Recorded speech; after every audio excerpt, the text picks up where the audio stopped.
예, 반갑습니다. 이번 시간에는 헌법에서 가장 핵심적인 기본권 또는 헌법 원칙이라고도 볼 수 있는데 인간의 존엄성에 관해서 첫 번째 시간을 갖도록 하겠습니다. 인간의 존엄성은요,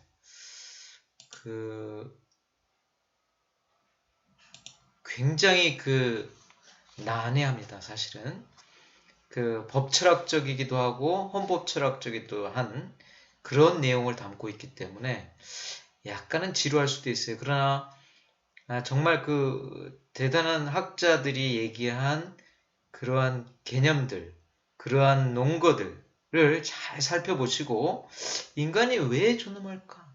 한번 곰곰이 생각해 보시기 바라겠습니다. 인간의 존엄과 관련해서 많은 문제들이 있는데 인간을 하여튼 수년간 지금 우리 줄기세포 연구한다. 생명공학에서 어떠한 인간과 관련된 연구를 한다. 이런 것들은 다 인간의 존엄성과 아주 밀접하게 관련되어 있다는 거죠. 그래서 이 인간의 존엄 이것은 모든 학문 분야와 상당히 밀접한 관계가 있습니다. 그러한 의학 또 생명공학 이런 분야에서 인간의 존엄과 항상 충돌 또는 마찰 관계가 발생할 수 있다는 거죠. 근데 그것을 어떠한 시각에서 관찰하냐에 따라서 그것을 또 정당할 수도 있고 그것이 안 된다고 반대할 수도 있는 것입니다. 그래서 인간의 존엄은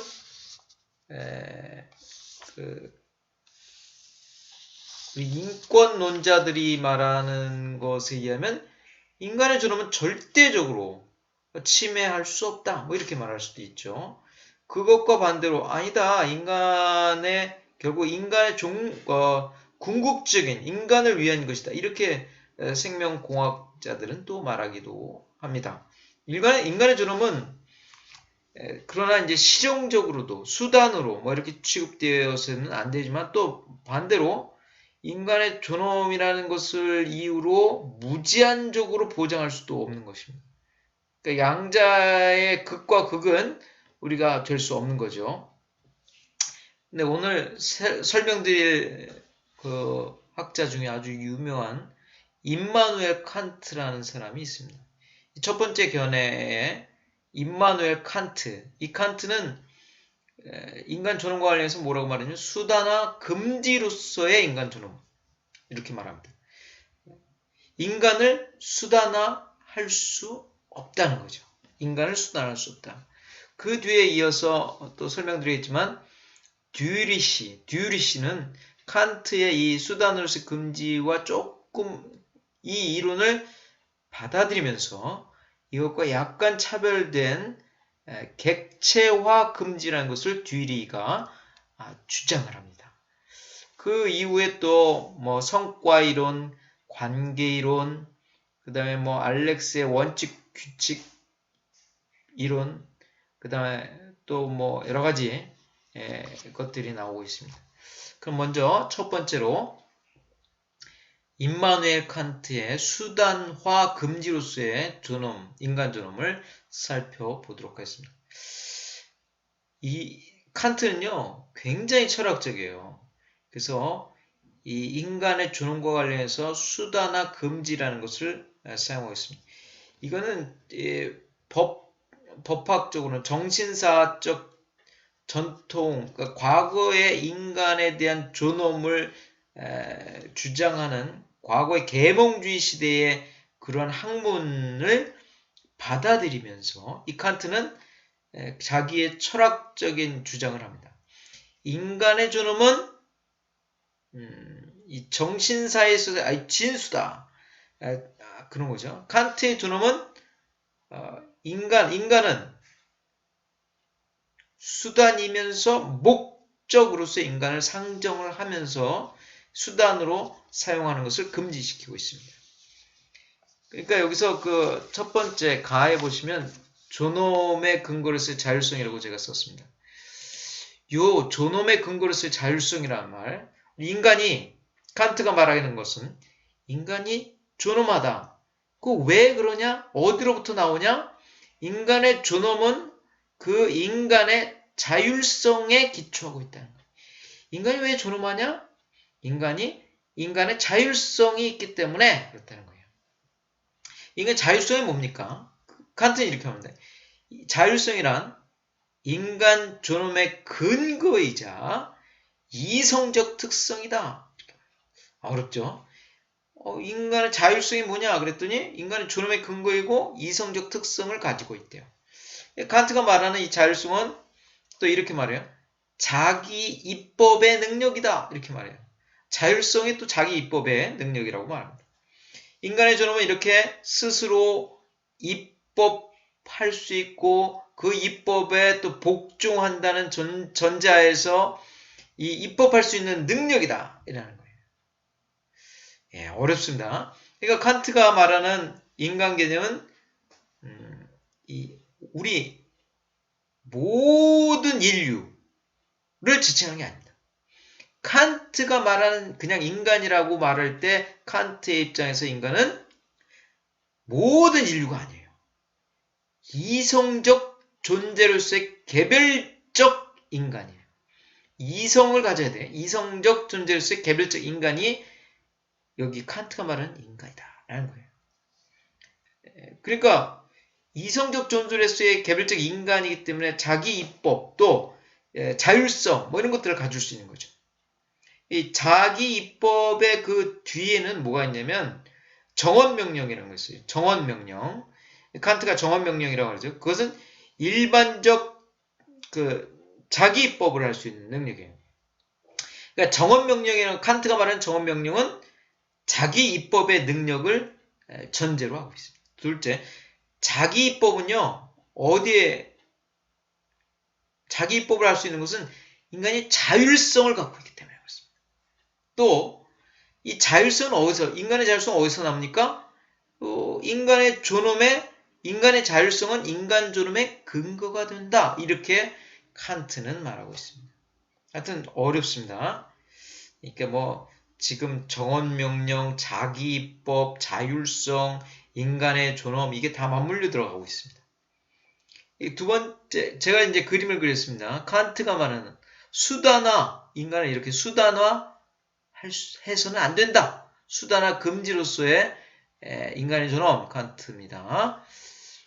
그러면 이제 나번으로 한번 가보시죠. 나번에 뭐라고 썼냐면 도덕적인 존중 의무로서의 존엄 이렇게 썼어요. 제가 도덕적인 존중 의무로서의 존엄. 칸트는 도덕의 형이상학적 토대에 형이상학적 토대에 우리 도덕의 그 근저에 깔리는 게 뭐냐면 실천명령이라는 말을 하고 있습니다. 실천명령. 그래서 칸트는 인간은 자신에 대해서뿐만 아니라 다른 사람에 대해서도 목적으로 행동하라. 이렇게 말하고 있어요. 인간이 자기 자신에 대해서뿐만 아니라 어때요? 다른 사람에 대해서도 목적으로 행동해야 된다. 이렇게 말해요. 그건 어떻습니까? 그 인간은 이성적 존재로서의 개별적 인간, 이성적 존재로서의 인간이기 때문에 그렇습니다. 그러니까 이렇게 이성적 존재로서의 인간이 자기에게도 목적, 다른 사람에게도 목적으로 행동하라, 살아라 이런 말은 그러니까 반대해서 가면 다른 사람이든 자기든 수단으로 사용할 수는 없다라는 말이에요. 수단으로서. 왜냐하면 인간은 스스로 존엄하기 때문입니다. 인간은 어떤 일을 안 해도 그냥 바보같이 태어나도 그리고 내가 무능력해도 내가 아무것도 아니어도 인간은 스스로 존엄하다. 이렇게 말하는 게 칸트의 입장이다. 왜냐하면 인간은 뭡니까? 수단으로 사용되어질 수 없고 목적으로 대우되어야 된다. 취급되어야 된다. 이게 칸트의 설명입니다. 칸트는 인간은 이성적 존재로서 인간이에요. 이성적 존재로서 인간은 스스로 존엄하다. 목적으로 대우되어야 된다. 취급되어야 된다. 이렇게 말하고 있습니다. 그러니까 칸트가 말하는 인간의 도덕적 자율성이 인간의 존엄의 근거를 형성하고 있습니다. 도덕적 자율성은 어디서 나옵니까? 실천 명령에 의해서 어떤 자신의 의사를 관철하려는 능력이다. 이렇게 볼 수 있습니다. 그리고 이성은요. 칸트가 말하는 이성은 다른 원인에 의해서 나오는 게 아니에요. 칸트의 이성은 스스로 유발하여 행동할 수 있게 하는 자율성의 사고로부터 나옵니다. 이성도 자율성의 사고예요. 자율성의 발현이에요. 이성도 자율성의 사고로부터 나온다. 이성은 사물의 경험적 질서에서 발생하는 것이 아니라 사유에 의해서 완전한 자율성에서 형성된다. 이렇게 보고 있습니다. 그러니까 이러한 말, 그 다음에 또 실천이성이라는 말을 또 쓰고 있죠. 아까 실천이성은 스스로 보편타당한 도덕률을 세우고 이에 따라서 자율적으로 행위하도록 명령하는 도덕적 의지 규정 능력이다. 이렇게 말합니다. 실천이성은 그 자율적으로 행위하도록 명령하는 도덕적 의지 규정의 능력이다. 이렇게 말하는 게 실천이성. 실천이성은 인간에게 무한한 가능성, 당위적인 규범 법칙, 목적과 이상을 마련해주고 여기에 접근할 수 있도록 이끌어주는 최고의 능력이 실천이성이다. 이렇게 말을 하고 있습니다. 도덕적 자율성에 대해서 또 칸트는 뭐라고 말하냐면 아까 말했지만 도덕적 자율성은 인간 존엄의 근거이고 이성적 성질을 지닌다. 도덕적 자율성은 인간 존엄의 근거이고 이성적인 성질을 지닌다. 이게 칸트가 말합니다. 도덕적 자율성은 그래서 외적인 것입니까? 내적입니까? 내적인 것입니다. 내적인 것입니다. 그러니까 도덕적 자율성은 칸트는 내적인 자유, 선천적인 인간의 존엄이다. 이렇게 말하는 것입니다. 도덕적 자율성, 이게 아주 핵심적인 키포인트죠. 도덕적 자율성은 그 실천의지의 규범적 반향으로서 타인이나 국가로부터 영향받지 않습니다. 이 도덕적 자율성은 아주 내적인 자유고 선천적인 인간의 존엄이기 때문에 외부로부터 영향을 받지 않습니다. 도덕적 자율성은 그래서 스스로 침해되지 않습니다. 이 도덕적 자율성 또 인간의 존엄은 그래서 불가침이다. 이렇게 인간의 존엄은 각 인간에게 타인에 대한 존중을 강요하고 있습니다. 인간이 존엄하다면 타인에 대해서도 존중해라 라는 것을 강요합니다. 이러한 인간 존엄의 근거에서 타인에 대한 존중 의무가 지켜지지 않고 침해될 수도 있죠. 현실적으로. 침해될 수 있습니다. 근데 인간이 존엄하고 가치 있다고 여기는 이런 존엄은 그러나 인간을 수단으로 취급해서는 안 되고 목적으로 취급해라. 목적으로 대우해라. 이런 명령을 하고 있습니다. 침해될 수는 있어요. 인간의 존엄이 침해될 수 있는데 그때 인간의 존엄이라는 것은 수단으로 취급되어서는 안 되고 목적으로 취급해라. 대우해라. 이렇게 말합니다. 수단으로서 기계나 도구처럼 수단은 가치나 존엄을 지니고 있지 않기 때문에 가치를 지닌다는 말은 다른 말로 하면 수단이나 도구가 아니란 말이에요. 이 가치를 지닌다는 말은 다른 것과 등가성, 동등한 가치가 있다는 말이죠. 그러니까 가치를 지니고 있다는 것은 등가성, 다른 것과 등가성을 가지고 있고 모든 것이 가치를 가지고 있다면 그것은 등가성을 인정한다는 거죠. 그러니까 존엄하다는 것입니다. 인간이 가치를 가지고 있기 때문에 가치를 갖고 있으면 등가성이 인정되고 등가성은 인간의 존엄을 인정하게 한다는 것입니다. 굉장히 어려운 설명을 했습니다. 세 번째로는 상호간 법적 존중권으로서의 존엄이라고 칸트는 말하고 있습니다. 상호간 법적 존중권으로서의 존엄. 아까 말했지만 인간은 단지 수단으로서 취급되면 안 되고 어떻게 돼요? 그 자체로서, 인간 그 자체로서 목적으로 대우되고 취급되어야 된다. 이게 칸트의 도덕률의 핵심입니다. 도덕률의 핵심입니다. 그렇기 때문에 이 타인에 대한 존중권, 인간에 대한 존중, 이것은 일방적 의무 권리가 아니에요. 쌍방적 권리라는 거죠. 인간 상호 간의 존중권. 이거는 쌍방적 권리다. 인간은 모두 이성적 존재로서 평등하게 존재한다. 각자에 의해서 평등한 존재로서 평가되고 스스로 목적이 되며 결코 다른 목적을 위한 수단으로 사용되지 않는다. 이렇게 말합니다. 칸트는 그래서 쌍방의 상호간의 법적 존중권으로서의 인간의 존엄이라고 말하고 있습니다. 그래서 그 칸트가 기술한 것을 제가 읽어보면 개개인간은 자신의 주변인에 대한 법 적합적 존중권을 가지고 쌍방적으로 각각 다른 사람과 관련되어 있다.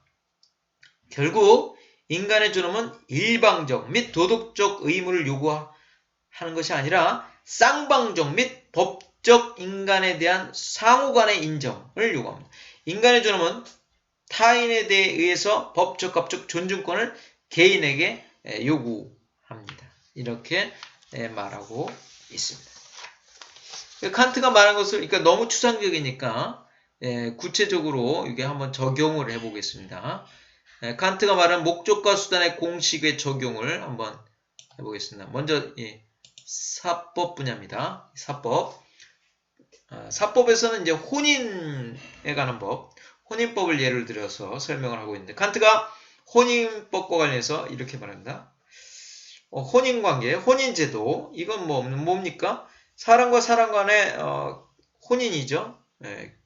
이 혼인, 결혼은 인간이 쌍방적인 서로 간의 사용이다. 이렇게 말해요. 그래서 이제 법은 거기 인간 상호간 쌍방적인 사용에 대해 법적인 보정을 해주는 것이다. 이렇게 말하는데 칸트는 뭐라면 성공동체에서 한 인간이 다른 인간의 서로 성적 관계 또는 재산에서 쌍방적으로 사용하는 것이다. 이렇게 말하고 혼인의 경험적 구성 요건을 특징 지어는 다른 사람에 대한 개인 간의 객관화다. 이렇게 말해요. 그러니까 혼인 관계를 통해서 양 당사자는요. 어떻게 돼요?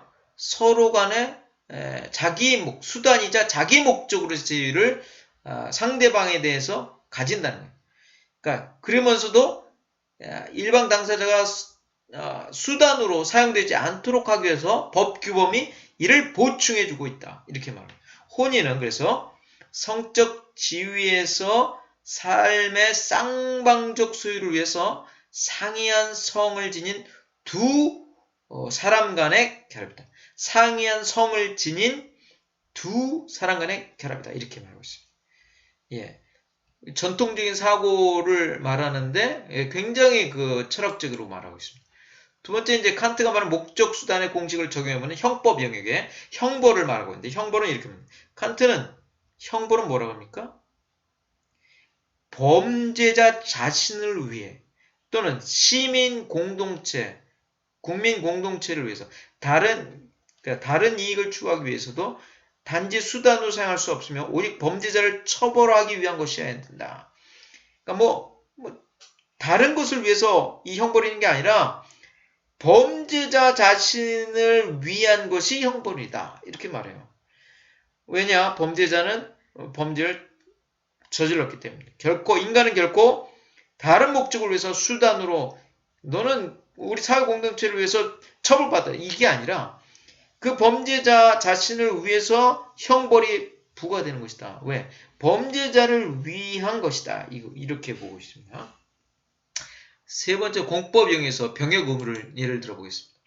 칸트는 뭐라 그러냐면 병역 의무와 관련해서 국가가 자신의 국민, 시민을 다른 국가와의 전쟁에 동원해서 그 자신의 시민, 국민의 생명이나 재산을 희생시킬 권한을 갖고 있느냐? 칸트는 뭐라 하냐면 갖고 있다. 이렇게 말해요. 칸트는 국가는 국민의 재산, 국가의 재산, 이런 것들은 국가에 의해서 이루어진 것이다. 그리고 병역 의무와 관련해서는 전쟁에서 국민 생명에 만약 전쟁에서 시민이 죽는다면 국민 생명의 처분은 국민의 정치적 동의를 전제로 해서 가능하다. 이렇게 말합니다. 그러니까 그 국민의 정치적 동의를 통해서 그 전쟁에서 자기 국민이 생명을 잃을 수도 있다. 주체로서의 국민을 이해하고 규범적 연관성, 또 국가의 대표성 뭐 이런 것들을 얘기를 합니다. 국민의 정책 대표에 대한 동의를 한 경우, 국민이 국가의 정책 대표와 동의를 한 경우에는 병역 의무를 진 국민은 자기의 동의의 기초에서 한 행위이기 때문에 수단으로 취급되진 않는다. 뭐 이렇게 말을 해요.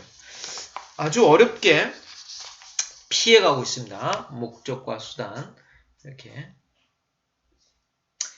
그래서 칸트가 말한 절대적 가치로서 존엄을 잠깐 설명해 드리겠습니다. 그 칸트는 그래서 인간의 존엄은 어떻다는 겁니까? 절대적이다. 이렇게 말해요. 절대적이다. 절대적이다. 그러니까 그 이성적 주체로서의 인간은 어떻습니까? 초가치적이다. 이렇게 초가치. 가치를 뛰어넘는다는 거예요. 이성적 존재로서의 인간은 다른 목적으로 다 수단으로 사용되지 않으며 자기 스스로 목적으로 평가된다. 뭐 이렇게 말합니다. 그렇죠? 이러한 칸트의 생각은 어떻습니까? 인간의 존엄은 누구로부터 받은 겁니까? 창조자인 신으로부터 부여받은 것이라고 말을 하는 겁니다. 인간의 존엄은 어디로부터? 창조자인 신으로부터 부여받았다. 인간의 존엄은. 이렇게 말하는 게 칸트의 입장입니다. 칸트의 입장이 독일 기본법 1조에 반영돼서 인간의 존엄에 관한 독일 기본법 1조는 1조 1항은 어떻습니까? 칸트의 입장을 반영하고 있습니다. 칸트의 이 절대적 가치로서의 존엄을 투영하고 있는 것입니다. 칸트는 인간의 윤리적 자유의지에 기초한 이 도덕적 자율성에서 인간 스스로는 다른 어떤 것과도 대치할 수 없는 절대적 가치인 존엄성을 가지고 있다. 이렇게 보고 있는 겁니다. 그러니까 굉장히 어렵습니다. 근데 다시 한 번만 정리를 하자면 칸트의 인간의 존엄은 도덕적 자율성을 지닌 또 어떻습니까? 이성적 주체로서의 인간이 자신의 행위를 스스로 목적으로 생각하고 스스로 자율적으로 결정한다. 이렇게 볼 수 있습니다. 절대적 가치는 인간 존엄을 가지고 있다. 왜? 그것은 창조자인 신으로부터 인간의 존엄은 부여받았기 때문입니다. 칸트를 설명해 드렸습니다. 뭐 다른 데 가서 칸트 잘 들으실 일이 없기 때문에 여기서 칸트를 정리하는 거로 해보겠습니다. 그 다음에 이제 두 번째 인간의 존엄에 가서 말했던 객체와 금지로서의 존엄, 듀리를 설명해 드리겠습니다. 균터 듀리시라는 사람입니다. 물론 이 칸트보다 조금 후대의 사람인데, 이 듀리시도 이제 새롭게 칸트를 막 연구하면서 칸트의 뭡니까? 수단화 금지로서의 인간의 존엄, 이거 말고 이것과 조금 이것을 받아들이면서도 수용하면서도 이것과는 구별되는 다른 이론을 제시했는데 그것이 객관화 금지로서의 인간의 존엄. 객관화 금지로서의 인간의 존엄. 이 말은 뭡니까? 구체적인 인간이 객체로서, 즉 단지 수단으로서 인정될 수 있을 정도로 경시되어서는 안 된다. 그렇게 객체로서 경시될 때는 인간의 존엄은 침해된다. 그래서 제가 이렇게 그림을 이렇게 그렸습니다. 경시되고 있죠. 이거는 누굽니까? 듀리시입니다. 듀리의 객체와 금지로서의 인간의 존엄. 이 그림을 이렇게 잘 보십시오. 경시되지 않아야 된다. 듀리시 그 첫 번째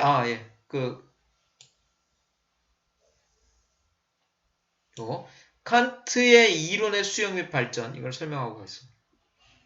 듀리는 이제 칸트의 이 수단화 금지를 수용하면서도 인간을 객체화해서는 안 된다는 이론을 다시 주장을 했습니다. 새롭게. 객체화 공식이라고 하는데, 객체화 금지 공식. 이거는 인간을 단순한 수단으로 사용합니다. 인간의 단순 객체로 전락해서는 안 된다. 칸트의 수단화 금지뿐만 아니라 그 목적과 무관하게, 목적과 전혀 관계없이 객체화도 금지한다. 이게 이제 핵심이라는 거죠. 그러니까 듀리시의 입장에서 이렇게 말합니다. 듀리는 이렇게 합니다. 인간의 존엄은 독일 기본법 1조에 의해서 법적 가치로서 인정된 도덕적 가치다. 인간의 존엄은 뭡니까? 법적 가치이기도 하고 도덕적 가치이기도 하다. 그런데 우리 헌법 10조나 독일 기본법 제1조 1항의 인간의 존엄이라고 할 때 이 인간의 존엄은 국가의 객관법적 보호 의무가 있는, 인간을 존엄하도록 하고 보호하는 객관법적 보호 의무를 국가에게 의무를 주고 있습니다. 그러니까 듀리시는 뭐라고 그러냐면요, 그 인간의 존엄은 2번이죠. 여기입니다. 2번 인간 존엄 보장의 헌법 해석의 전개. 듀리는 인간 존엄권, 인간 존엄, 독일 기본법 1조 1항과 우리 헌법 제10조, 요게 인간의 존엄은 주관적 공권으로서의 기본권은 아니다라는 거예요. 기본권이 아니라는 거예요. 기본권이 아니라면 뭡니까? 객관법이라는 거예요. 객관법.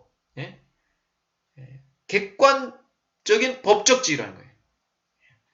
그러니까 이 독일 기본법 제1조 1항 인간의 존엄, 요거는 주관적 공권의 기본권이 아니고 이 최상의 헌법 원칙으로서 객관법이다. 이렇게 말해요. 최상의 헌법 원칙으로서 객관법이다. 전체 헌법의 토대가 된다. 독일 기본법 1조 1항의 인간의 존엄은 전체 헌법의 토대가 된다. 헌법 원칙이다. 최상의 헌법 원칙, 객관법이다. 전체 헌법의 토대가 된다. 이렇게 설명을 하고 있습니다. 그러니까 인간의 존엄은 개인이 자신의 기본권을 발현할 수 있는 법적 지위다. 기본권은 아니고 기본권을 발현할 수 있는 법적 지위다. 이렇게 말을 하고 있습니다. 약간 틀리다. 이렇게 보십니다. 3번 인간 존엄의 보장의 구체화 설명하겠습니다. 듀리가 인간 존엄의 보장을 헌법의 최고의 헌법 원칙, 독자적인 헌법 원칙, 인간 존엄을 보장하는 게 뭐예요? 최고의 헌법칙, 독자적인 헌법칙, 이렇게 말을 하고 있습니다. 그리고 객관화 금지 공칙은요, 계속 말하지만 단지 수단으로 인간을 취급해서는 안 되고 자기 목적으로, 인간의 특성, 자기 목적으로 봐야 된다. 이렇게 말을 하고 있습니다. 그리고 이 인간 존엄을 인정하기 위해서는 이런 공동체의 합의가, 헌법을 통해서 공동체의 합의가 필요하다. 이런 것을 알 수가 있습니다. 그 듀리가 이 자유라는 개념을 설명해서 중요한 세 가지 개념을 다시 말하는데, 이 자유와 관련돼서 자의식이 있어야 되고, 자결이 있어야 되고, 자기 형성을 갖춰야 된다. 이 세 가지가 있어야지 자유가 실현될 수 있다. 여기까지. 다시 이제 듀리 거를 다시 정리를 해보겠습니다. 평가. 인간의 존엄을 듀리는 뭐라 그럽니까? 항상 존재하는 것이자 불가양적이고 포기할 수 없는 항상 존재하는 진실한 가치. 그 다음에 인간의 자율성, 실체, 인간의 특성, 이런 것들을 갖춘 것이 바로 인간의 존엄이다. 그러니까 개별적 인간의 개성, 능력과 무관하게 인간은 존엄을 갖고 있다는 말입니다. 이 칸트하고 같은 맥락입니다. 무슨 자기의 개성, 능력, 상관없어요. 아무것도 없어도 돼. 인간이기만 하면 인간의 존엄을 갖춘다. 이것은 칸트와 듀리시가 동일하게 주장하고 있는 바입니다. 그래서 이 듀리의 개념을 가치이론이라고 합니다. 가치를 부여하고 있죠. 가치가 있다. 가치, 진실한 가치, 이렇게 얘기했으니까. 그 다음에 이제, 지금까지는 칸트와 듀리는 이 인간 존엄을 소극적으로 봤어요. 근데 이제 적극적으로, 인간 개념을 적극적으로 개념 정의하려는 입장이 있는데, 그 첫 번째는 이겁니다. 성과이론, 라이스퉁스 테오리, 성과이론. 이거는 루만이라는 사람이 주장했습니다. 니클라스 루만이라는 사람입니다. 아주 유명한 법철학자입니다. 이 성과 이론은 이렇게 말합니다. 인간의 존엄은 성과를 통해서 이루어낸 것이다. 인간이 그냥 뭐 인간이면 되냐? 그건 아니다. 루마는 인간이 존엄하려면 성과를 이루어야 된다. 그러니까 성과로서의 존엄, 인간의 존엄은 인간에게 부여된 가치가 아니라 아까 가치론을 반대하는 겁니다. 가치가 아니에요. 인간 스스로 이루어낸 성과로 존엄을 획득하는 거다. 이렇게 봅니다. 루만에 의해서 인간의 존엄은 사회적 교류에서 개인의 인격으로서 인간의 정체성, 개인의 인격으로서의 인간의 정체성이 형성되고 성취되는 자기 표현이다. 인간의 존엄은 뭡니까? 사회적 교류를 통해서 개인의 인격으로서의 인간의 정체성 형성과 성취되는 자기 표현이다. 이렇게 말하고 있습니다. 성과 이론에서는 인간의 주관적 특성을 강조를 합니다. 그래서 개인이 독자적인 자기 확정적인 행위에 의거해서 자신의 존엄을 갖는다. 성과 이론은 그러니까 이렇게 말하는 거죠. 인간은 뭐 선천적으로 타고난 존엄을 갖는 게 아니야. 어떤가?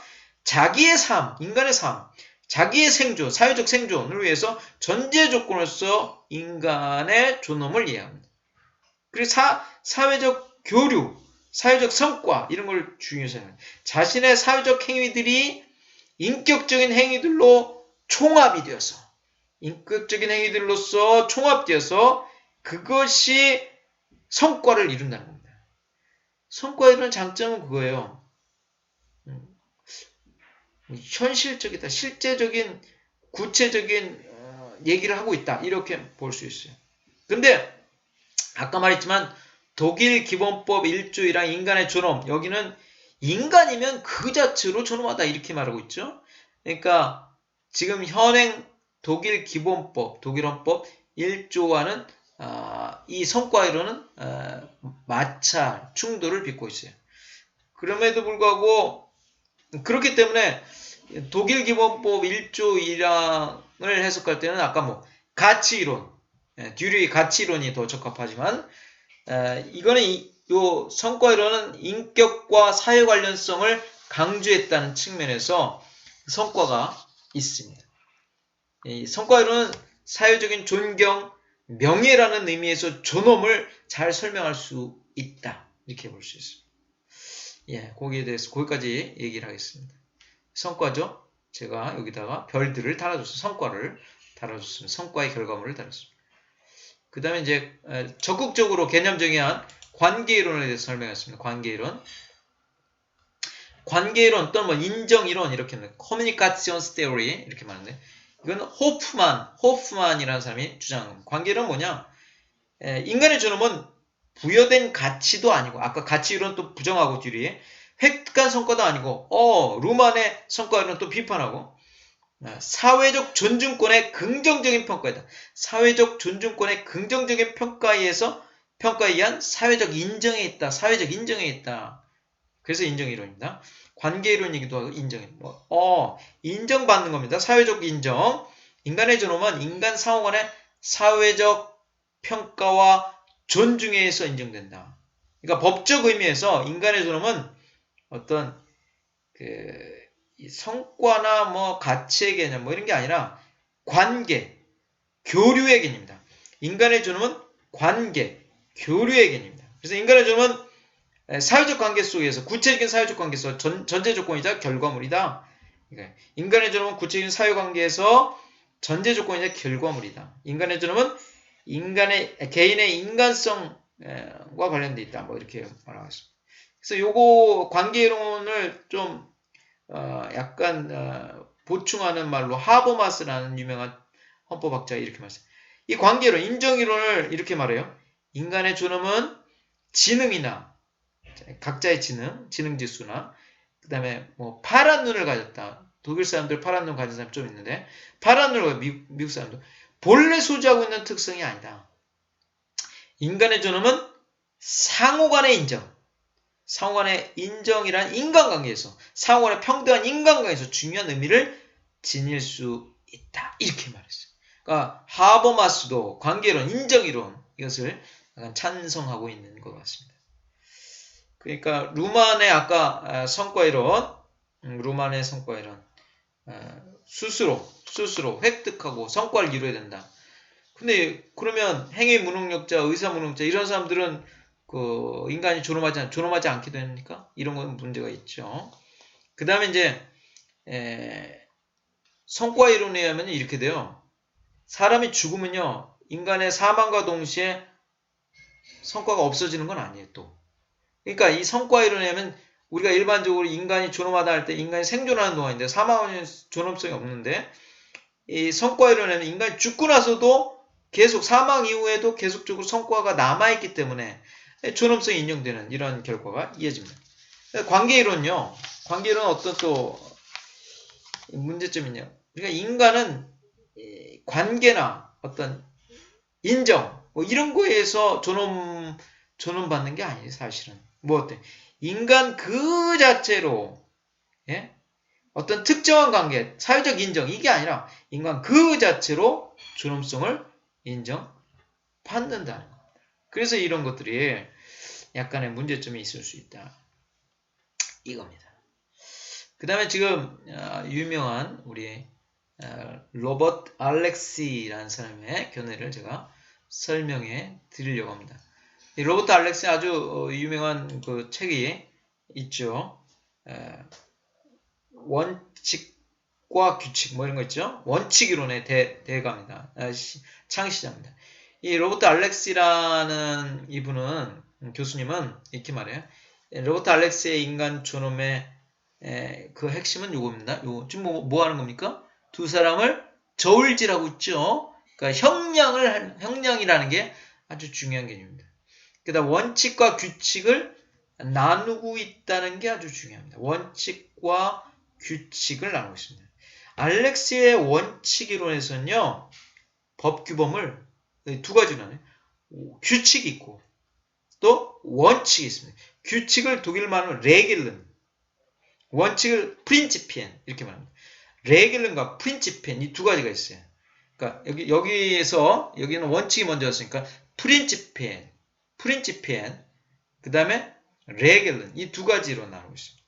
그럼 원칙은 뭡니까? 원칙은 어떤 것을 법적 가능성, 사실적 가능성에 따라 상대적으로 가능한 한 높은 정도로 실현하도록 하는 잠정적인 명령규범입니다. 잠정적인 명령규범. 그러니까 이게 딱 들어맞는 게 아니에요. 가능한 높은 정도로 실현할 수 있도록 하는 잠정적 명령규범이에요. 잠정적 명령규범이 원칙이에요. 그래서 원칙에서 가장 중요한 것은 최적화 명령이라는 거예요. 이 원칙의 전형적인 법 적용 형식은 뭐다? 형량이다. 원칙에 있어서 법 적용 방식은 형량이라는 거예요. 형량. 예. 그 다음에 이제 규칙을 설명드릴 텐데 이 규칙은 뭡니까? 규칙은 레겔른이래요. 레겔른. 이거는 우리가 일반적으로 민법 그 다음에 형법에서 어떤 항상 실현될 수 있거나 실현될 수 없는 규범이에요. 그게 무슨 말씀입니까? 규칙은 효력적 측면에서 구성 요건을 충족하면 실현되죠. 구성 요건을 충족하지 않으면 실현되지 않는 확정적인 명령규범. 확정적인 명령규범. 아까 원칙은 어떤 규범입니까?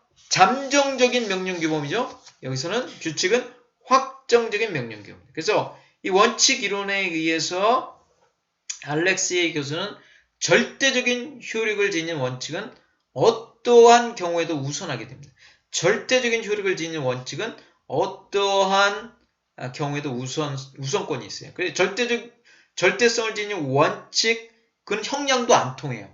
형량이 적용이 되지 않아요. 그러니까 알렉시 쪽에서는 알렉시의 견해에서는 어떻습니까?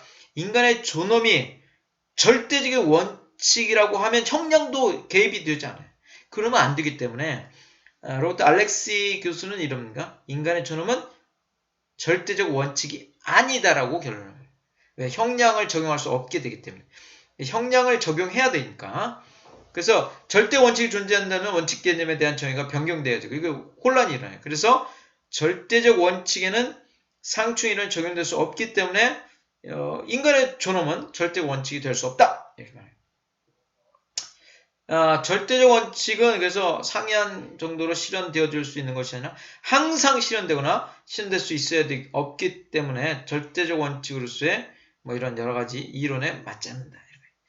로버트 알렉시 교수가 그럼에도 불구하고 인간의 존엄은 절대성이 있다. 이렇게 말해요. 그러니까 그 말은 뭐예요? 인간의 존엄은 인간 존엄이라는 규칙은 아니고 원칙, 프린치피엔. 인간의 존엄이라는 원칙은요, 모든 다른 원칙보다 우선한다라는 것을 전제 조건으로 깔아요. 그러니까 알렉시는 독일 기본법 1조 1항의 인간의 존엄에는 독일 기본법 1조 1항의 인간의 존엄을 어떻게 보냐면 두 가지로 봐요. 이중성을 가져요. 인간의 존엄 규칙도 있고 인간의 존엄 원칙도 있어요. 그러니까 이 인간의 존엄을 어떻게 봐요? 원칙이자 규칙 이렇게 봐요. 원칙이자 규칙. 그래서 이 기본권, 이 인간의 존엄이라는 기본권 규정의 이중성을 인정한다. 원칙이기도 하고 규칙이기도 한. 그래서 그렇게 봅니다. 그렇게 해서 또 이 형량을 하게 됩니다. 형량. 지금. 이건 이따가 있습니다.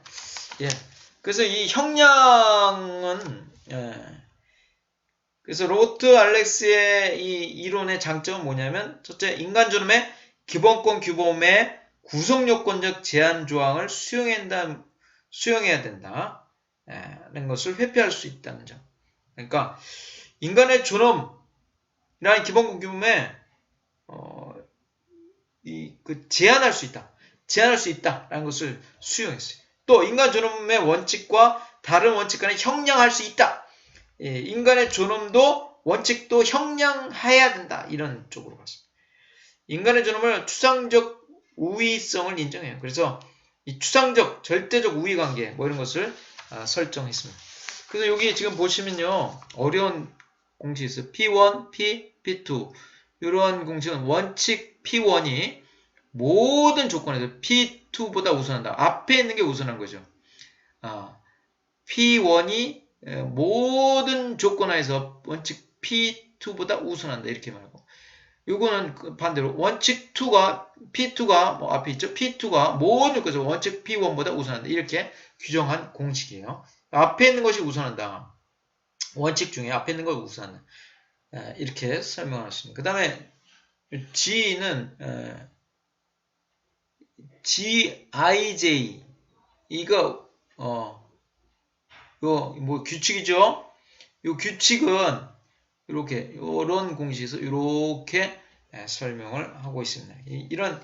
이러한 그 여러 가지 변수, 공식, 구체적 중요도 공식을 통해서 이 형량을 합니다. 형량. 로버트 알렉스에 대해서 잠깐 짧게 평가를 하겠습니다.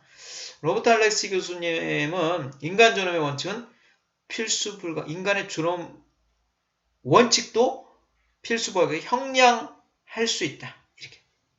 그래서 가치 체계의 중점에 인간 존엄이 있다. 이렇게 말했습니다.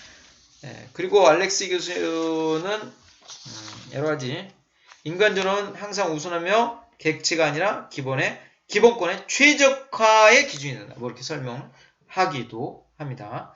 굉장히 어려운 말에서 이해하기엔 좀 어렵지만 이렇게. 그 다음에 이제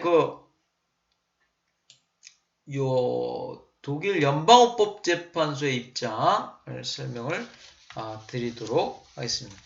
독일 연방헌법재판소는 여러 가지 이제 고민을 하고 연구를 해서 이러한 결론을 판시사항을 내고 있습니다. 이렇게 한번 읽어보죠. 인간의 사회적 가치권과 존엄권은 인간 존엄의 개념과 관련되어 있다. 이는 인간을 단지 국가의 객체로 삼거나 또는 인간을 단지 국가의 객체로 취급함으로써 자신의 주체성을 원칙적으로 위태롭게 하는 것을 금지한다.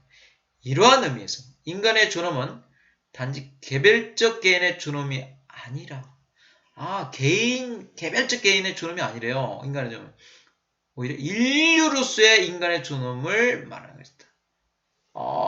예. 모든 인간은 자신의 특성, 자신의 성과, 자신의 사회적 지위를 고려함 없이도 성과이론, 성과이론, 그다음 또 뭡니까? 관계이론, 이것도 다 지금 회피하고 이런 이론을 인정하지 않는 겁니다.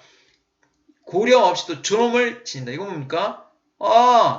칸트나 듀리시의 입장을 주어합니다. 또한 인간의 존엄은 자신의 신체적 또는 정신적 상태로 인해 의미있게 행동하지 않을 수 있는 특성이 있다. 이게 무슨 말입니까? 자신의 신체적 또는 정신적 상태로 인해 의미있게 행동하지 않을 수 있다. 인간은 항상 이성적으로 또 의지에서 행동하는 건 아니다는 거예요. 그러나 인간은 비존엄한 행위로 인해 스스로 그 존재 자체를 상실할 수 없다. 인간은 행위가 어떻든 그 자체로서의 존엄성이 있다. 그러나 인간의 존엄권은 침해될 수 있다. 그래서 여기 존엄권이라고 썼습니다. 뭡니까? 객관법, 이게 아니에요. 듀리가 말한 인간의 존엄을 객관법으로 본 게 아닙니다. 헌법 원칙으로 본 게 아니에요. 기본권으로, 인간의 존엄권 기본권으로 봤다는 거예요. 그러니까 이 독일 연방헌법재판소는 지금 몇 가지, 인간은 스스로 발현된 주체다. 그 다음 인간은 구체적인 능력이나 성과와 관계없이 그러니까 전체 인류로서의 존엄권을 가진다. 존엄권은 기본권이다. 이렇게 말하고 있어요. 그렇죠? 이런 여러 가지 결론을 내고 있습니다. 그러니까 이 독일 연방헌법재판소는 인간의 존엄은 객관적인 헌법 원칙이 아니고 구체적인 기본권, 이렇게 말하고 있습니다. 인간의 존엄권 아주 어렵습니다. 이게 항상 논란이 돼요. 왜냐? 개인이 인간의 존엄권을 침해받았다고 국가에 대해서 주장할 수 있느냐? 기본권이기 때문에 주장할 수 있느냐? 주관적 공권으로서 이렇게 할 수 있느냐? 아니면 아니다. 헌법 원칙이다. 헌법 원칙으로부터 파생된 다른 기본권을 통해서 주장이지. 이 인간의 존엄은 헌법 원칙이고 객관법이기 때문에 이것 자체로 헌법 소원이나 이런 걸 할 수 없다. 이렇게 볼 수도 있다. 또 다음에 인간의 존엄 2에서 설명했지만 그럼 인간의 존엄은 형량이 가능하냐? 아니면 절대적인 기본권이기 때문에 형량이 불가능하냐? 이런 것들이 우리한테 항상 헌법적인 문제점을 제시해 주고 있습니다. 그러니까 이런 문제는 인간의 존엄 2에서 다시 설명해 드리도록 하겠습니다.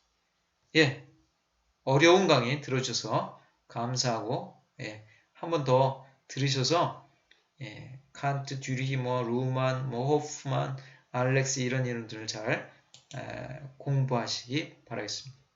감사합니다.